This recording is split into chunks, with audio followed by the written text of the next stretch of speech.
स्वागत है आप लोगों का क्लास 10th के विषय इतिहास के सब्जेक्टिव क्वेश्चन आंसर सीरीज 15 में। आज का हमारा प्रश्न है जर्मनी के एकीकरण में बिस्मार्क की भूमिका का वर्णन करें।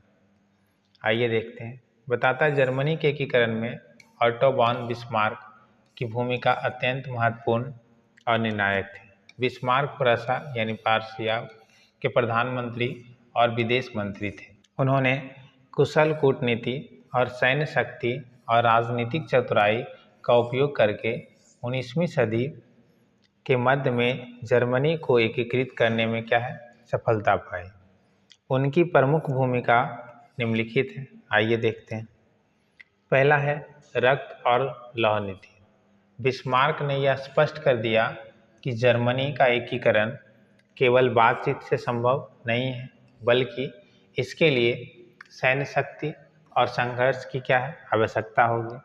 उन्होंने कहा था कि जर्मनी का एकीकरण भाषणों और प्रस्तावों से नहीं, बल्कि रक्त लौह से होगा। इस नीति के तहत उन्होंने जर्मनी के विभिन्न राज्यों को एकजुट करने के लिए और युद्ध का सहारा लिया। दूसरा हमारा है डेनमार्क के खिलाफ युद्ध 1864 में। बिस्मार्क ने ऑस्ट्रिया के साथ मिलकर डेनमार्क के खिलाफ लड़ाई लड़ी और उसे पराजित किया। इसके परिणाम स्वरूप स्लेस्विग और होल्स्टीन के प्रांत प्रूसिया और ऑस्ट्रिया के नियंत्रण में आए और इस युद्ध से बिस्मार्क ने जर्मनी के उत्तरी क्षेत्रों में प्रूसिया की स्थिति मजबूत की। अगला है ऑस्ट्रिया के खिलाफ युद्ध 1866 में। बिस्मार्क का उद्देश्य जर्मनी राज्यों में प्रूसिया की प्रधानता स्थापित करना था और इसके लिए उन्होंने ऑस्ट्रिया के साथ संघर्ष किया। इस युद्ध को 7 सप्ताह का युद्ध भी कहा जाता है, क्योंकि कोनिग्राज के निर्णायक लड़ाई में प्रूसिया की जीत हुई और ऑस्ट्रिया को जर्मन मामले से बाहर कर दिया गया।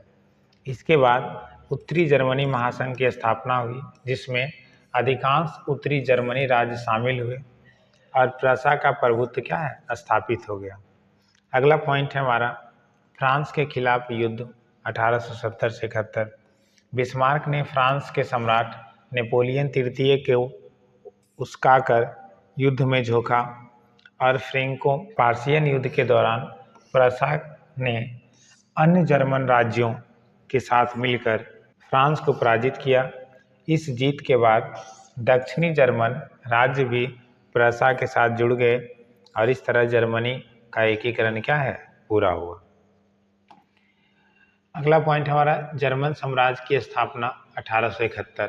फ्रांस की हार के बाद 18 जनवरी 1871 को वर्साई महल में विल्हेम प्रथम को जर्मनी का सम्राट घोषित किया गया और बिस्मार्क को जर्मन साम्राज्य का चांसलर बनाया गया।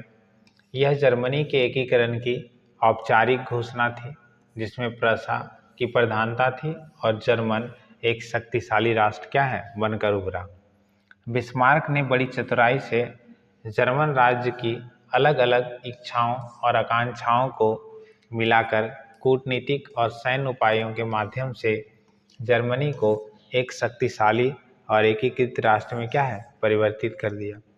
उम्मीद करते हैं आपको ये वीडियो अच्छा लगा होगा। अच्छा लगा हो तो हमारे चैनल को लाइक एंड सब्सक्राइब करें। धन्यवाद।